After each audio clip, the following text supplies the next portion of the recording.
Back here on CBS Sports HQ, Tommy, that man, Justin Jefferson, he is seeing some serious dollar signs. The Minnesota Vikings announcing a 4-year extension with JJ. That gritty just got a lot pricier, Tommy Tran. The deal is reportedly worth $140 million with $110 million guaranteed. The massive contract that we're talking about makes JJ the highest paid receiver and the highest paid non-quarterback in NFL history. So what does this mean big picture for the Vikings moving forward, especially because of that quarterback position? We got a lot of question marks there. Is it going to be J.J. McCarthy? Is it going to be Sam Darnold? But what we do know is that Justin Jefferson is getting paid, Tommy. And he's staying. Let's welcome in our guys, Brady, Quinn, and Bryant McFadden, to discuss this massive contract for Justin Jefferson. And gentlemen, the Vikings making JJ the highest paid wide receiver in the NFL. And I think the general consensus is that when JJ is healthy, he is the best receiver in the National Football League. Brady, I will start with you. Your expectations on the deal, probably not so shocking, and your outlook for Minnesota now in their division.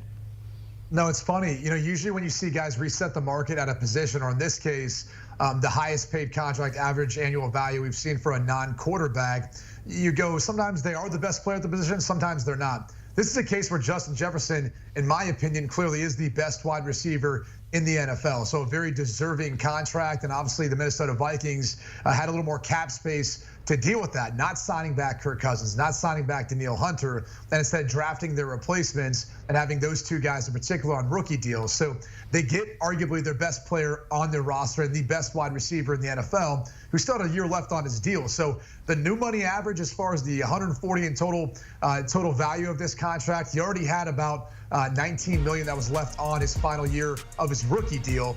Nonetheless, this is a great deal. It locks him up as a Minnesota Viking for the next, I guess, 3 or 4 years, you'd say, before he maybe gets another bite at the apple. But the reality is, for a team that just drafted a rookie quarterback in J.J. McCarthy, it's a huge win for this team moving forward, being able to have a playmaker, a guy who can separate, a guy who can go up and get those 50-50 footballs and help out their young rookie quarterback until he gets his feet underneath him.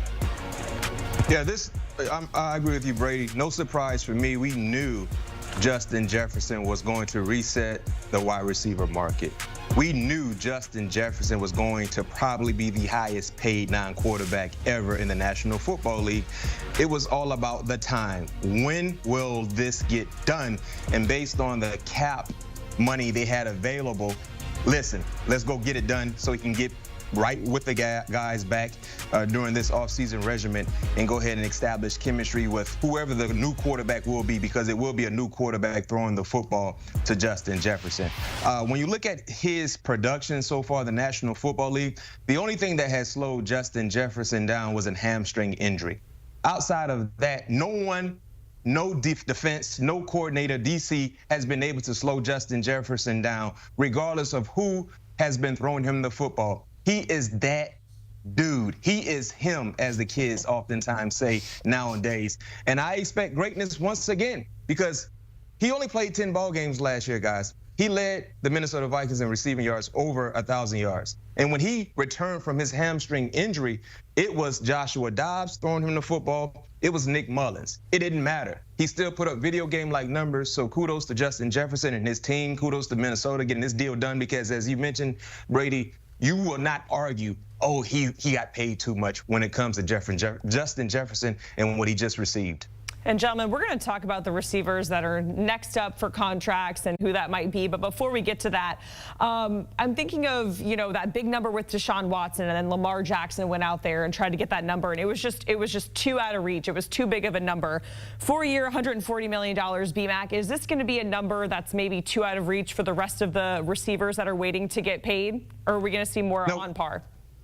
Yeah, I think it will be a little bit too out of reach when you talk about his total contract and the guaranteed money.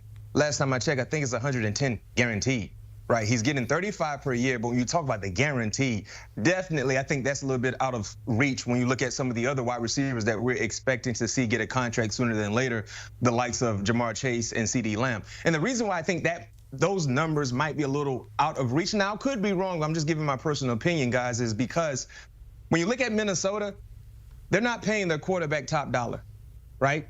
They're not paying multiple guys on their team high-level play when you look at the top money at their position. when it comes to Dallas, they got to figure out what's going on with Micah Parsons. Of course, when you talk about Dak Prescott, even if they don't pay Dak Prescott, you still got to figure out what's going to happen at that position moving forward. So that might hurt CD's chances in being able to get the type of money that Justin Jefferson just received. And then when you transition to Cincinnati, T. Higgins is already disgruntled. He's already made it known he wants a new contract. He's holding out. You know what I mean? So I don't expect to see T. Higgins be a part of Cincinnati after this season based on what Jamar Chase is going to receive. But then you look at some of the other money they've allocated to other areas on their team. You know, Joe Burrow just got paid. You know, Hendrickson is looking for new money as well. So I think that could hamper a guy like Jamar Chase being able to get the type of money that Justin Jefferson just received because it was available for Justin Jefferson. They don't have the same luxury when you look at the Dallas Cowboys and Cincinnati, knowing that other players are looking for big-time deals. To answer the question, I'll say, yeah, of course they can go and surpass this number. We've seen guys who maybe don't necessarily have these stats or production to even warrant passing another guy's contract, but it's usually the timing of it. They're next up, so they tend to be the player that has an agent do a deal that has some numbers thrown into the back end of the deal that makes it the highest paid per average annual value. So as far as these contracts go, the total value, of course, and that's why you can't really go based off average annual value when you look at these contracts. You really have to look at guarantees at signing bonus, total guarantees within the contract. That is the commitment that any team is making to that individual player, and that's really all that matters. And that's really what makes, I think, Jamar Chase's case of what his contract will look like so difficult. You just heard B-Matt talk about how they signed up Joe Burrow last year. They're already paying T. Higgins, if he's going to stay and play under the franchise tag this year, somewhere north of $20 million. So that's a big time salary cap hit if they choose to keep him and not extend him or not trade him. So Jamar Chase has 2 years left on his deal. There's some room to work with within their salary cap planning because he's on that rookie deal. So they could extend out, throw in some years on there to help lessen the burden under the salary cap. But the Brown family there in Cincinnati doesn't necessarily have the deepest pockets, and they have been known to throw out a bunch of cash. Remember, they had to get a stadium sponsor in Paycor to help out with that Joe Burrow deal. So Cincinnati seems a little bit unlikely for Jamar Chase, but you know, as far as how you go about structuring contract and throwing the numbers around like that, I'm sure they could. And you just heard B-Mac lay out the issues for Dallas. Dak's up after this year. Micah Parsons isn't there right now in voluntary OTAs, and he's got 2 years left on his deal. But that's a mistake you already made when you paid Zeke Elliott when he had 2 years left on his rookie deal. And yet CeeDee Lamb should be next up, and he probably has the best case if you look at his production. He's been to 3 Pro Bowls, he's been an All-Pro in his career, and he's coming off his best year. So you could make the case that CeeDee Lamb might have the best case of being able to be the one that surpasses Justin Jefferson with getting a deal this offseason. Let me circle back to Justin Jefferson because we're talking about guys that are close to him like Chase and Lamb. We saw a graphic there of the highest paid non-quarterbacks now littered with a lot of receivers, some elite ones like St. Brown, and Waddle. And Brady, I'll start with you, and then B-Mac you can follow because you guys have said that Justin Jefferson warrants the highest paid contract. He is worthy of this. What separates him from some other really elite wide receivers, Brady? I think his overall ability to really just separate, and when you watch him on film, whether it's the short, intermediate, or downfield passing, you know, and talking to Kevin O'Connell last year calling a game, one of the things we talked a lot about was just the feeling out process in the beginning of games of how teams are going to play him. And it was purely based on Justin Jefferson and how teams are going to try to take him away or what their attempt would be. And so they would have kind of multiple ways of adjusting within that game plan to get Justin Jefferson the football. And look, everyone in the entire stadium knows if it's third down, red zone, 2-minute drive to try to win the game, the ball is going to Justin Jefferson. And more often than not, he finds ways of getting open, finds ways of making plays, despite the double coverage, despite he's got the best cornerback on him every single week. So to me, that he is truly a #1 wide receiver. His production has been consistent, and it's been absolutely ridiculous at times when you look at just how good he has been, even though everyone knows that he's going to be getting the football. Yeah, when you talk about his skill set, for me, it's just his route running ability. It's something that we really haven't seen before, the way he manipulates his body in mid-route, especially at the top of his route when he's trying to create separation. That's one thing that makes him super unique at the wide receiver position. The second thing, he never loses 50-50 opportunities. Justin Jefferson isn't 6'3", 6'4", 6'5", 220, 230 pounds. Justin Jefferson's around, what, 6'1", maybe 200, if that. And he's always winning those 50-50 balls. That's important. Not to mention his ability to get behind coverage or catch a 5-yard hitch and turn it into a 30 or 40-yard gain. This is a guy I've yet to see drop a pass. He has reliable hands, and his just mindset of going out and winning by any means necessary. You talked about the consistency, Brady. Name me another offensive player that has been more consistent than Justin Jefferson. Name me another non-quarterback that has been more consistent than Justin Jefferson. Every year he has improved. Remember his rookie year, he just kicked down the doors. And then everyone was saying, well, potentially could be a sophomore slump. No, his sophomore year, he did better than he did his rookie campaign. His third year, well, they figured him out right now. Oh, they're going to slow Justin Jefferson down. No, he surpassed his second year of production in his third year. And technically, last year, he was going to have better numbers than his third year until the injury happened to his hamstring. You remember his first 3 ball games, he had at least 150 yards receiving in each ball game, the first 3 games of the season. So he just jump-started everything that we saw him do in years past with how he started this season, and then he got slowed down because of the injury. So when you factor all that to the equation, and Brady, you played the quarterback position. You know how good it is to feel when you know you got a guy. It doesn't matter when he's covered, he's open, because you're going to throw him the football, and you know 10 times out of 10, he's going to come down with it for positive production. All right, gentlemen, I want to transition to some other news coming out around the league. The Giants, there's a report out there that they are expecting Darren Waller to announce his retirement. B-Mac, I'll start with you. Your thoughts on Waller potentially calling it a career?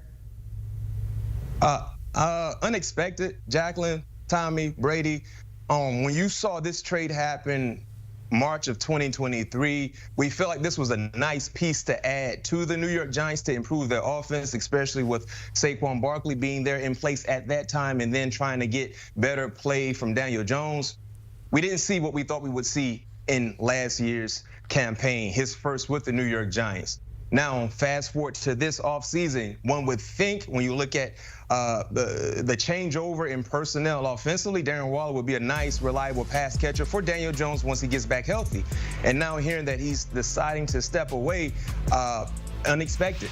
I felt like Darren Waller, when he's dialed in, he's a top-level type of tight end, and he would do wonders. He would help this offense, you know, in regards to being more consistent, something that they haven't been in quite some time. And I just hope Darren Waller, when you talk about hearing this decision, guys, I hope he's in a good place mentally, because we know he's dealt with some battles in years past.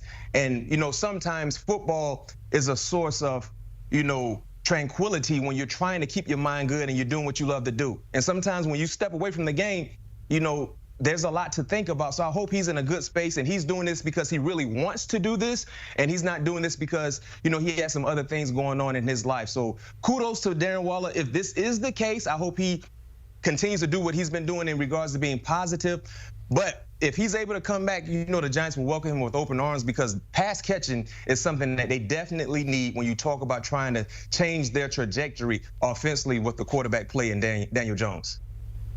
No doubt about it. That's why it makes this first-round pick this year, Malik Neighbors, that much more important for the New York Giants. It's the fact that they had an indication this may happen. Talking to some of the folks there with the New York Giants staff coming out of the spring, heading into the draft, they knew there was the potential chance that not only were they going to be without Saquon Barkley, who moved on in free agency, but also without Darren Waller. And so that was going to put them in a really tough spot. They obviously love Malik Neighbors and his ability to separate, get open. They feel like he can come in and be an immediate day-one starter and impact player.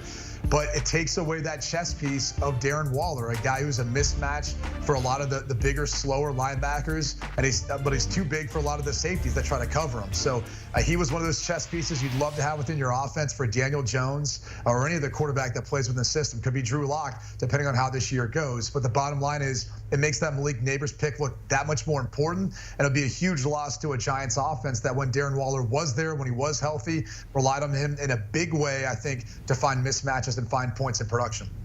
Brady, Quinn, B-Mac stopping by here on HQ with the latest news around the league, including JJ getting paid. We appreciate it, guys. Thank you so much. And of course, football season going to be here before we know it, Tommy.